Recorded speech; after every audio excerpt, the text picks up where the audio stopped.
Overall, the takeaway from this book is that it's supposed to show how everything and everyone is important and significant in their own ways. However, because I'm a hater, I disagree.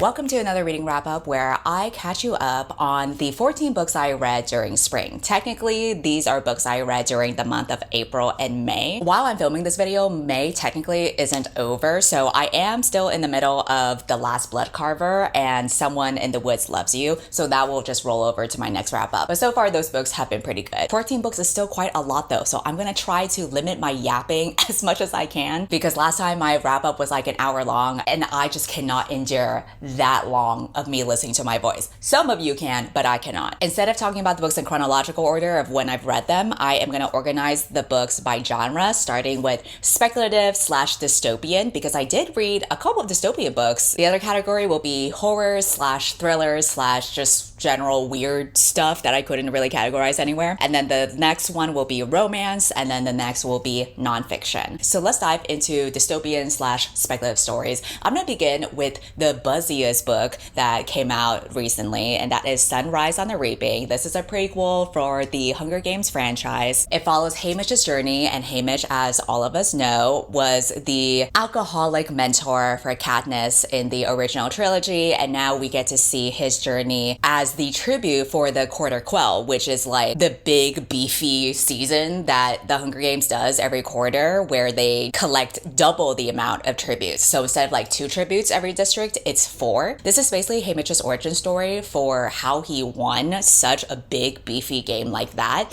and how he became an alcoholic in the first place. After reading this book, you can really understand why, because it was just tragedy after tragedy for him. Every possible bad thing that could happen to him just happens to him throughout the book. It was very depressing. I suspect this is probably Suzanne Collins' punishment for us after we made all those thirst edits for Snow when Ballad of Songbirds and Snakes came out.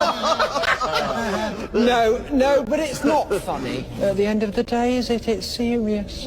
I definitely enjoyed this book way more than Ballad of Songbirds and Snakes, because it really felt more like a traditional Hunger Games book where you were actually following someone who you would care for, instead of Snow, who was basically like an incel when you read the book in his POV. He doesn't change at all. There's no character development. He just talks shit about everyone in his inner monologue. That was why I like the movie adaptation a lot more, because they definitely change his character and the journey that he goes through, where they at least try to make him seem like he was morally ambiguous, and then you see how he chooses more decisions that put him on the path of a villain. In the book, he's just a straight up shitty guy the whole time, which I know is like Suzanne's point, but I don't feel like it's really interesting as a reader for me to be stuck in his head the entire time. At least with Hamish, you actually want to root for the guy. And it's also interesting to see the other tributes that weren't really talked about in Katniss' story, because she didn't know about them. But I'll also say that I don't think I was super into the book as much as everyone who has been crying and shitting their pants over it. And maybe that's because I'm not like a super fan of the Hunger Games. I like and appreciate the series for what it is, and I definitely think that it is a modern classic, but I don't think I have as much of an emotional attachment as the super fans do. I think what I enjoyed more was actually the conversations around the books than the book itself. Like, I liked seeing the conversations on TikTok and being part of the cultural zeitgeist. What I did like was the cameos and the characters being reintroduced, and then you get to see how they're connected overall in the franchise. I know some people complained that it was just more for fan service, but to be honest, even if it was, who cares? That shit was fun. And you can also argue that having these cameos shows that there were efforts in rebelling against the Capitol for many years, long before Katniss was even born. I think it's nice that this prequel shows that realistically revolutions take many, many steps along the way. It requires many people to put in the work to do that. All of this was happening way before Katniss was included, and she was really the one that carried on that torch that other people had set for her. My favorite character from this book was definitely Maisily. She is one of the tributes from District 12. She is so cunty, and I definitely see her being a fan favorite, especially when the movie comes out. There's a part where someone from the Capitol slaps her for speaking out, and then she immediately just slaps them right back with no hesitation, and I was like, you go diva. And then later on in the book, Hamish starts calling her sis because he sees her as a sister, and that was when I was like, here we fucking go. Things are about to get tragic real quick once we start having a familial connection. I am most excited to see Maisily on the screen. I do think she was cast very well for that because she's supposed to be like a very snooty character who you like because she is such a bitch. Even when they were captured by the Capitol and long before they even enter the games, she insists on having utensils and fine dining because she tells Hamish, if you let them treat you like an animal, that's all they're gonna see you as. So I really like that she keeps her snootiness with her because that's how she keeps her personality even when the Capitol tries to stifle that from her. Things that she was concerned about, like having the right hair and the right outfit, was probably a way for her to retain the little confidence that she had during a very scary time. Other things that we may not consider as parts of our humanity are fragrance too. I used to think perfume was just perfume, like something that you just wear to smell nice. But lately I've been on this whole fragrance journey. Scentbird has graciously sent me over some fragrances to try out. I picked Juliet Has a Gun, specifically their Moscow Mule fragrance. So what I've learned is to apply the fragrance to pulse points like your wrist and your neck. I also got Floral Street for their Sunflower Pop fragrance. Incorporating these fragrances have been such a simple yet impactful change for my daily routine. So Scentbird is really cool because they are a service that offers a monthly subscription that lets you explore over 900 authentic designer and niche fragrances. Each month you receive an 8ml vial, and that's plenty enough to test how a scent works for you. So if you want to explore more scents and find your signature fragrance, you can use my code WithCindy55 or scan the QR code on the screen for 55% off your first month. You can get your first fragrance on Scentbird for only $8 and your next month for $16.95. Next, let's talk about another buzzy book that came out this year called Our Infinite Fates. This was comped as The Invisible Life of Addie LaRue meets This Is How You Lose the Time War. And the premise was really up my alley. Basically, it's about these two main characters who remember their past lives. And in every single one, they have the same soulmate that they will always be tethered to in every single life, no matter what. The twist is that the main character's soulmate is a person who has been trying to murder them before their 18th birthday, every single life. So throughout the chapters, you jump through different time periods and different geographic locations where every single lifetime, the characters are different genders, different nationalities, different family situations, but they just start to slowly remember what their previous lives were. And so every time the main character remembers, she or he or they knows that there is someone out there that is going to be their soulmate, but also is going to kill them. The main storyline that you follow in this book is in present day, where the main character is a girl here and she likes the life that she has now because she's become very attached to her little sister who needs her bone marrow transplant in order to stay alive. And so the problem is if she dies before she's 18, she's not going to be able to donate to her sister and her sister will die as well. I tore through this book so quickly. It was very compelling and easy for me to read. And I'm always a sucker for these kinds of concepts. I love stories that play around with time. The gripe that I will point out for this book is that I didn't really feel the romance. It felt like something that was told that they love each other so much and they are inexplicably connected to each other, but it's not really shown. I also think that a lot of the writing and the dialogue was very aware of the concept. The characters were constantly referring to themselves as heroes and martyrs and villains, and I found that to be quite distracting. Like some of the quotes that I wrote down include the characters saying, if a hero is someone who will give up love to save the world, then a villain is the reverse, someone who will give up the world to save love. And I feel like that kind of line, which is literally repeated later on, like another character says, remember what you said to me about heroes and villains? If a hero is someone who will give up love to save the world, then a villain is the reverse, someone who will give up the world to save love. I'm sorry, but I can't be a villain. I can't choose love over the world. Again, like this kind of sentiment being repeated and emphasized so much makes it distracting to me because it kind of gives me more like fan fiction vibes where they're too aware of the tropes that are going on. And this kind of sentiment about like the difference between heroes and villains is giving like Tumblr post sentimentalities. You know what I mean? Like if you are in online fandoms, then you have heard this kind of line before. Another line that I wrote down has a character asking, why do you have to be so good? Why can't you be selfish just this once? And then the other character says, would you have loved me for so long if I wasn't selfless? Again, I feel like this is another example of telling instead of showing. The characters tell you that they are selfless when really like the character could have just done the selfless act by itself without literally just talking about it. So I do feel like the downfall about this book is that it is too aware of the concept to the point where there's like meta commentary about about it. And I think maybe you can argue that that was the point. Like, they've been alive for so long and have lived through so many lifetimes that they can openly talk about this kind of stuff. But I think that was personally distracting for me. I would not really compare it to Time War in terms of like the writing, but I would compare it to The Invisible Life of Addie LaRue, because I find both books to be very into navel gazing. There is excessive contemplation about themselves and this dilemma that they're in. Despite them going through like thousands of lifetimes and geographic locations, the world that you're in isn't really bigger than that. It is very much contained within these two main characters that are constantly like musing about their lives. Like, one of the main characters is literally a poet, and so you can tell like every single line or musing that they say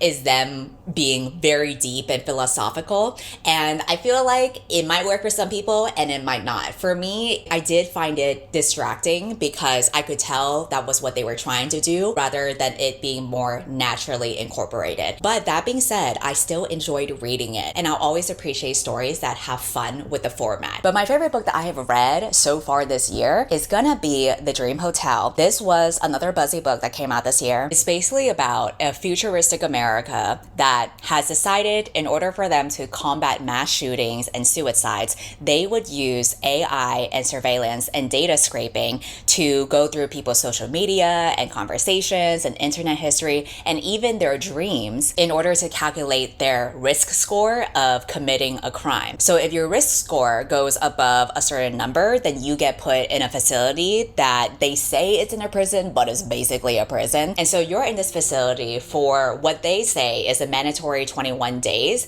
in order for them to monitor you until your risk score gets lower. But naturally, people who end up in this facility do not serve actual 21 days. They are in there for much longer. And the book is basically about digital policing. So the main character gets detained at the airport because her risk score was slightly above the parameters for what is acceptable, and she is suspected of murdering her husband, even though like in reality she has no intentions of doing so. Like, it's a very normal, typical marriage. Another interesting point about this book is that the main character is an immigrant from Morocco, and something that she has to deliberate throughout the time that she's in this facility is deciding between obedience versus being belligerent. It is belligerent to try to like talk back or question the system. And she remembers a lot of what her mom has told her about modeling the behavior of a good immigrant, because obviously, you know, if your status is already at a risky position in America, you're only going to invite trouble if you make a fuss over things. But then at the same time, if you're obedient, you're letting the system roll over you when they're going to do so in the first place. So that's kind of like the inner turmoil that she has throughout the book. And I found this book to be so compelling, and it is exactly what I want from literary dystopian fiction. I'll talk about this more in like the other books that I read where I felt like they were overly ambiguous. This one was so refreshing to me because it was giving me an interesting concept and delivering with details about this world and the system and adding more to the world building. And they show snippets of some of like the state officials communicating with each other and some of the rules and laws that they made for this program that obviously is just an excuse to have more control over people so that they can get more data. And yet they frame this kind of technology as something that will make your life easier, and people just easily submit to it because of the convenience of modern day living, even though that makes them so much easier to control by the big tech overlords. Obviously, this is super relevant to AI and privacy and selling data today, literally with like evil Mark Zuckerberg and Elon Musk and so much of like the push with AI. And I loved that the cast of characters that you see are primarily women, given the fact that this is in like a prison-like setting. So I would love to see a show like this where I think you can pitch it as Orange is the New Black meets Severance. Like, I think that would be an amazing show for people to tap into. Next, I'll talk about the two books that were a little bit too ambiguous for my taste. One of them is I Who Have Never Known Men, which I picked up because that's been pretty buzzy lately, even though this was published in 1995. This is about 40 women who live imprisoned in a cage deep underground, and they have no memory of how they got here. They have no concept of time, and they only have like a vague idea of what their lives were like beforehand. But the main character is someone who I believe is the youngest prisoner out of all of them. And so because she's the youngest one, she has no recollection of any kind of previous life at all. In the beginning of the book, she is shown more as like an outcast in this tiny society of women, but she eventually becomes the key for them to escape and survive in this very strange world that is above ground. And so my gripe with this book is that it is so ambiguous. Like, we don't really get any answers for how they ended up in this underground world in the first place. Why is it the 40 of them? It is very much all vibes and less plot. I would guess that the book has survived the test of time and still is relevant and popular today because of the fact that it has like a very disquieting nature about it. You feel the loneliness that the main character feels and how desolate the world is around them. So I think it does fall more in like the traditional literary aspects of it, where there is like this sense of detachment. But that is the typical literary niche that I'm not as into, because I don't like it when things are too vague, and I definitely want more plot. Another book that was more of a miss for me was If Cats Disappeared from the World. This is a Japanese novel about a main character who is estranged from his family and lives alone with his cat, and finds out that he has a chronic illness that cannot be cured and he is gonna die within a few days. The devil appears before him and says, hey, I got an offer for you. I can give you an extra day for your life, but for every extra days that you get, I will make one thing disappear from the world. And so the book follows a week where every day he agrees to give up something. This book definitely has a more quirky, humorous tone to it, because the devil will show up wearing a Hawaiian shirt and he will have like a very lackadaisical approach to life. Interesting concepts, but I just don't vibe with a lot of the sentimentality that I see a lot in like Japanese translated novels. So for example, there are very simplistic platitudes that I wrote down, such as, you can persuade yourself to be happy or sad. It just depends on how you choose to see things. Reading a sentence like that, I'm like, this shit is lame. Sorry, but it's fucking lame. There's another line that says, being alive doesn't mean all that much on its own. How you live is more important. It's just the kind of writing that I find to be too cheesy for my taste. And so I'm trying to like keep in mind that culturally in Japan, this kind of thinking probably resonates a lot differently over there. Overall, the takeaway from this book is that it's supposed to show how everything and everyone is important and significant in their own ways. However, because I'm a hater, I disagree. Or at least it's easier for me to disagree because of the simple platitudes of the writing. Next, let's talk about thriller / horror / miscellaneous fiction books that I read. Starting with a debut thriller that came out this year called Julie Chan is Dead. The main character of this book is Julie Chan, who works as a supermarket cashier, struggling to make ends meet, and she sees an opportunity when her twin sister dies. So background story is that these two sisters were separated at a young age, and as a result became polar opposites, because the sister that became an influencer grew up with a white family, and the main character grew up with an Asian family. Growing up, they rarely spoke to each other, even though they knew about each other's existence. So obviously there's no familial attachment going on between the two of them. So that's why when the main character discovers her sister's body that has just passed away under mysterious circumstances, she sees this as an opportunity to steal her sister's life and live that nice bougie life that she had always craved for. Then the second half of the book follows her going to this island retreat with her sister's exclusive group of influencer friends. And that is where things start to get really sinister and trippy and weird. I think the best way that I could describe this book is that the first half kind of reads like Yellowface, and then the second half drops everything that we've established in Yellowface and goes more into Bunny by Mona Awa territory, in the sense that it gets like really weird and cultish and trippy and nonsensical. Very unhinged, to the point where like you can't take it too seriously because it's supposed to be like very satirical and kooky like that. I think because the first half was like Yellowface, I was expecting the rest of the book to go on that path or give some kind of closure to that, because it seemed like it was going to be like a commentary on identity and influencers and like the price to pay when it comes to internet fame.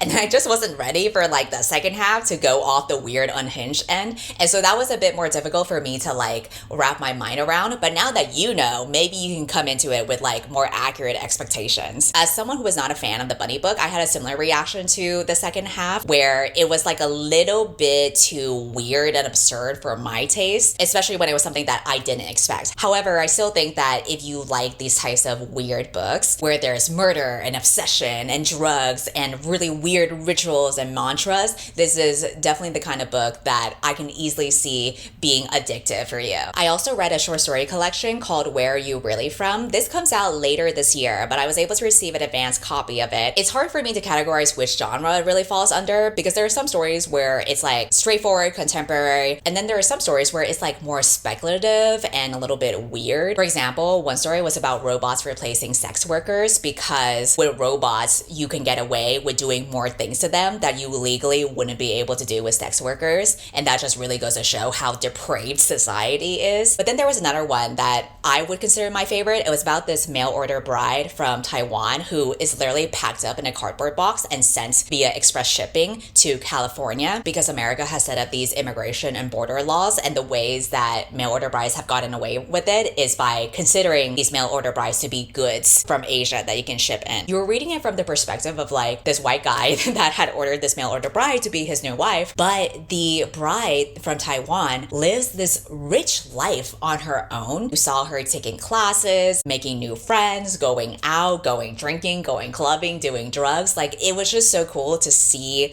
her really have a life of her own, and how that adds to like the disgruntlement that the white guy feels, because the more that she lives a life of her own, the more distant she becomes from him. And then another book that I read was The Lamb. This is a horror book that came out this year. It is about a mother and daughter duo. They have this interesting dynamic where they take in people who have been lost on the road, because they live in a cottage in the middle of the woods. So they take in these people that need help, and they feed them and clothe them and bathe them, and then they pick apart their bodies and eat them. Just, you know, some mother-daughter bonding time. This is how life has always been for the daughter, but then their dynamics start to change when they take in this new stray, who is this beautiful younger woman that ends up having this toxic relationship with the mom, and as a result, that kind of shuts out the daughter. And so now the daughter has to confront what to do with this new dynamic, and also how to get the fuck out of there, and somebody needs to call CPS. So this is basically a gothic book that uses cannibalism as a symbol for needing love and acceptance. You know, for a story that's about eating people, I actually lost interest in it pretty quickly. I felt like a lot of it was very repetitive, and it went on for too long. Obviously, there's graphic depictions of eating fingers, but that's not really enough to keep me entertained. It was a bit too meandering for me. It didn't feel like there were enough stakes or twists to keep me at the edge of my seat. So this one was unfortunately a miss for me. Let's go to the next genre, which is romance. Starting with the most popular romance author right now, Emily Henry. She has released a new book this year called Great Big Beautiful Life. This is about two journalists who are competing for a chance to tell this story of a woman who has lived a very interesting life, especially under the spotlight. She's kind of giving iconic in an Evelyn Hugo kind of way. She's an heiress who used to be on the tabloids a lot when she was younger. She's also dealt with a lot of tragedy in her family. And in her most recent years, she has disappeared for several years. And so no one has heard from her. And so this opportunity to tell her story in a book is a really big deal. So the main girl is a writer who typically has written about celebrities, and she thinks that this is going to be her big break. The rival that she has to compete against to try to get this position is this guy who has won a Pulitzer Prize for writing a really deep, hard-hitting book where he interviewed a patient with dementia. And this woman has given them a 1-month trial period where they're going to interview her and take notes for the story. And then after that month is over, then she will choose who will get to write it. The last time that I talked about her books, I felt like her stories were starting to be too much of the same thing, where she follows like the same structure and formula for every single book. So when I started this one, I could tell that she was doing something different. I felt like the plot was very refreshing and intriguing, because it was now not just about these two characters, but also about this woman that they were interviewing. And I liked that there was a bigger plot going on while still maintaining like the same romance mechanics that Emily Henry was doing. I also really liked the main character in this book, because she is so optimistic, but in like a natural and charming way. And I felt like that was extra refreshing against the love interest, who kind of put her at a distance at first, and he definitely saw her as a rival. rival and as competition. So when she is very optimistic and friendly, he thinks that it must be fake, when really she is just like that. And I felt like that optimism makes her really endearing. Unfortunately, as I kept on reading the book, I found myself not interested in the journalism story at all, especially because it's all telling and not showing. Instead of like describing the scenes of what's happening, it's just told straightforwardly about this happens and then that happens, and then this character does this and then that character does this. And so it's harder for me to like really get into it. I also felt like the main character and the love interest fell in love way too quickly. Like they literally confessed their love in less than a month. They are spinning like these very dramatic dialogue, like I've never felt this way about anyone before. And it's just like weird to have them act so dramatic and down bad for them. So I think it just escalated too quickly. I feel like it's one thing for them to fall for each other, but it's another thing to like swear your life for one another and act like you've never experienced this head over heels, like life-changing, world-bending romance at all, when I wasn't seeing like proof of that. Like they were just chilling on an island and writing a story together. So I do wish that their progression of the romance was more believable, especially because I was more interested in that than the journalistic story that they were writing. That being said, I still commend Emily for trying something different with this book, and I would rather you do something different and maybe it doesn't hit the mark than still do the same thing over and over, and then it's hard for me to distinguish between the stories. Now, a book that really hit it for me was The Launch Date. This is a workplace romance between two rival coworkers who are forced to work together on a brand new dating app in hopes of winning a promotion. And so with this app, they have to test it out by taking themselves out on these different dates. So you see them going on a hiking date, and then a cooking date, and then like a steamy yoga session. I was really surprised that it hit as much as it did for me, because the love interest is basically like a socialite playboy, and I'm not really into that kind of archetype, but you could really tell in this book how much he cared for the main character,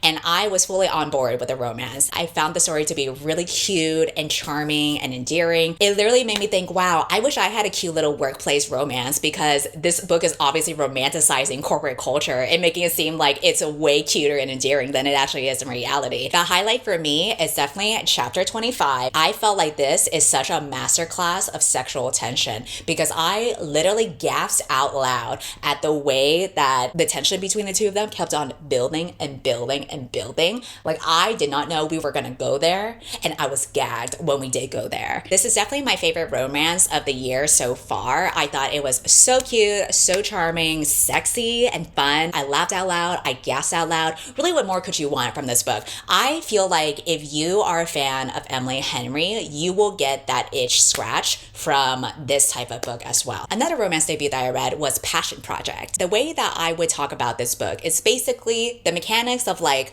a rom-com set in New York City with all the classic locations and tropes and like references that you would expect from that, but the main character is a very sad girl. She is truly a hot mess, and not even like a quirky hot mess, like actually a hot mess, because she is grieving over a lover who has passed away. And so her 20s was supposed to be a time that, you know, you're having the best years of your life, you're being a fun gal in the city, now are kind of in the trash because she's so lost and hopeless and has no motivation to do anything in her life. So the main guy in this book is actually someone that she stood up on their first date. But fortunately, because he is basically a manic pixie dream girl, but in the form of a boy, he offers not only friendship with her, but also to take her out on all these different activities around the city to help her find her passion again. But then they find that as they hang out more together every weekend, and she is starting to find that spark for life again and really looking forward to spending time with this guy, she has to really confront whether she's truly ready to move on. And so this is a book that I feel like could be divisive among people. I haven't looked at other reviews, but this is going to be my assumption, because I feel like on one hand, the story is very much the same vibes of like an early 2000s rom-com set in New York where the characters are trying to find themselves and love themselves again. But then on the other hand, because the main girl is like dealing with depression and grief, she does a lot of things that I was like shaking my head and being like, girl. Obviously, the guy in the book is such a great guy, would do anything for her. It happens near the third act. She decides to do something. It made me cringe so much, because it was like such a horrible thing that you could do. I understand why she did it, but I'm like, girl, you cannot be doing this shit. It's really gonna be up to your threshold for flawed characters who make decisions that you definitely do not agree with. And that's all I'll have to say about that. And then the last romance that I read was In the Clear Moonlit Dusk. This is the first volume of a manga series that I introduced to Victoria. This is a reread for me, but I'm trying to show her some other shoujo manga because she loved A Sign of Affection, which I talked about in my previous wrap up. So another manga that I had read several years ago was this one, and it's basically about a main character who is often mistaken as a guy, but a very handsome guy. So she's still popular with the girls, but she gets really hung up over the fact that people don't really see her as a girl and they don't really see her as feminine. And so the main guy is the first person who finally sees her for herself, and he's very straightforward with his interest in her as well. So that makes her very flustered, and initially she's very resistant against it because she's like, no, I have set up this narrative for myself that you are breaking right now, and my brain can't handle that. So it's basically a cute little story about these two people who are seen as like the handsome prince of the school. Rereading this after we had read A Sign of Affection, I definitely feel like it doesn't hit as hard. While I do appreciate love interests that are very straightforward with their affections, this one, I don't know, I feel like something is missing. It doesn't give me the same kind of like quick heartbeat feeling that I get when I read a really good shoujo manga. But I did see that there's going to be an anime coming out, so maybe this will reignite the spark within me for this story. And then the last two books I read were nonfiction books, starting with Everything is Tuberculosis by John Green. Basically how he became interested in tuberculosis and advocating for people to be healed from that is because when he went on a trip for Partners with Health on a different project that he was working on, he met this boy named Henry who was a young tuberculosis patient. Learning about this boy's story made him much more passionate about tuberculosis and the disparity with how people are treated depending on whether they have the money to treat themselves. And this is a huge issue that isn't just unique to tuberculosis, but I think using that as an example is a major prime case for how we literally have an infectious disease that is treatable and curable, and yet we still have 1.5 million people die every year from it, even though we literally have a cure for it and we could save them, but we don't. And that is because depending on where you are born in this world, which is literally just a genetic lottery that you were randomly born in America versus another country that doesn't have equitable healthcare, it determines whether you live or die or not, regardless of whether there is a cure for the disease that you have. So John Green tells Henry's story, but also interweaves it through scientific and social histories about how tuberculosis has plagued us for a very long time throughout history. And interestingly, the ways that we framed this disease as well, because in the beginning, when it was a lot of white people who were affected by it, people kind of like romanticized the idea of being an ailing creative or an ailing writer. But then when more poor people and people of color started having tuberculosis, that narrative obviously shifted because we can't have a romanticized notion of tuberculosis when Black and brown people have it. So it's interesting to get into like the sociology of that. So even though it's, you know, a heavy topic, because it's John Green, I feel like he adds a very humanistic quality to it that doesn't feel so dense as you would expect from a nonfiction book. And then last book that I read was The Serviceberry. This is a very short book that is essentially about the giving economy. This is written by an indigenous scientist and author. I feel like due to its short length, it is more of an intro and therefore more accessible to me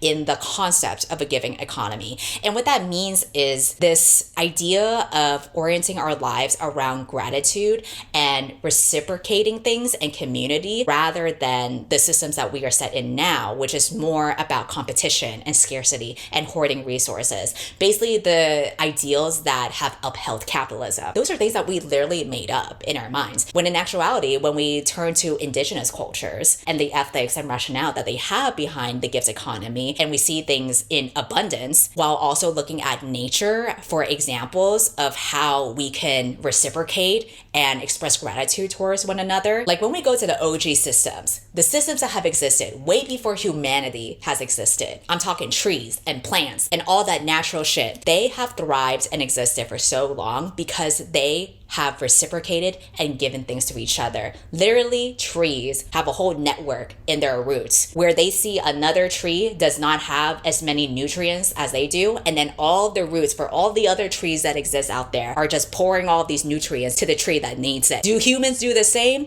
Not in this fucking planet, and it is a completely different way of thinking than what I am used to. As someone who is deeply entrenched in capitalism, I think that I have often given myself the illusion of self-sufficiency. And it's a nice reminder that life doesn't have to be this way, and life doesn't have to be capitalistic. And if anything, if we were to reciprocate with one another, and if we were to rely on an economy that gives to one another rather than takes or hoards or steals, we would actually be so much more sufficient and longer lasting than where we are right now. Even the trees can distribute their own wealth to meet the needs of its community. Why can't we do the same? So I'm gonna leave the video on that final note, but I am excited to continue reading so many more interesting books that I will talk about in my next wrap up. In the meantime, again, if you are curious to explore more scents and find your signature fragrance, you can use my code WithCindy55 at Scentbird or use my QR code on the screen to get 55% off of your first month at Scentbird. That means your first fragrance will be $8 and then the next month will be $16.95. So thanks for watching, and I will see you next time. Bye.